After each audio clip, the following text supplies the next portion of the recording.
కడప జిల్లా ప్రొద్దుటూరులో బైక్ చోరీల కేసును పోలీసులు ఛేదించారు. ఈ కేసులోని నిందితుడిని వన్ టౌన్ పోలీసులు అరెస్ట్ చేశారు. నిందితుడు సూర్య గురుతేజను అదుపులోకి తీసుకున్నారు.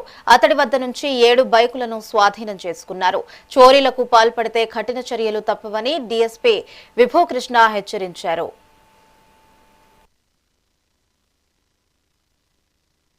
అందరికీ నమస్కారం.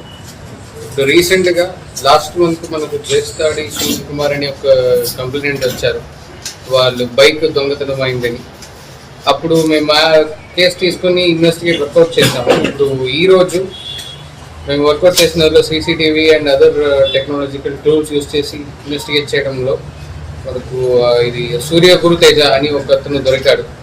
అతన్ని పట్టుకొని ఇన్వెస్టిగేట్ చేసాం. ఇన్వెస్టిగేట్ చేసినలో అతను ఈ కేసు మాత్రం కాదు, ఆల్మోస్ట్ ఒక 10 కేసెస్ 10 బైక్స్ ఇప్పుడు వరకు దొంగతనం చేశాడని తెలిసిన తర్వాత దాంట్లో ఇప్పుడు వర్కౌట్ చేసి అరౌండ్ 7 బైక్స్ రికవర్ చేశాము. ఇంకా 3 బైక్స్ ఇంకా ప్రాసెస్లో ఉన్నాయి. అండ్ అతను ఎందుకు ఇట్లా చేశాడని కనుక్కున్నప్పుడు అతని కేవలం జస్ట్ ఆల్కహాల్ అడిక్షన్ కోసం ఇవి ఇట్లా బైక్స్ తీసుకుంటాడు. అది ఎక్కడైనా కొంత తక్కువ రేట్లో సేల్ చేసి use to buy alcohol with that money. And ఇతను ఎట్లా చేస్తాడంటే ఈజీగా పార్కింగ్ స్పాట్స్లో, పార్కింగ్ ఏరియాస్లో నైట్ టైంలో కొంచెం ఈజీ టు ఓపెన్ లాక్ లేదా అన్సెక్యూర్డ్ బైక్స్ ఉంటుంది, అది మాత్రం తీసుకొని ఈజీగా తీసుకువెళ్తాడు.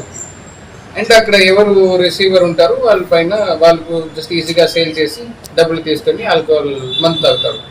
That was his MO. So ఇప్పుడు ఇవి ఇంకా 3 బైక్స్ రిమైనింగ్ ఉన్నాయి. And we also want to say this, especially ప్రొద్దుటూరులో ఉన్న షాప్స్ మెయిన్గా ఈ స్టోలన్ ప్రాపర్టీ ఎవరెవరు రిసీవ్ చేస్తారో వాళ్ళ పైన కూడా మేము యాక్షన్ తీసుకుంటాం. అందరికీ నమస్కారం.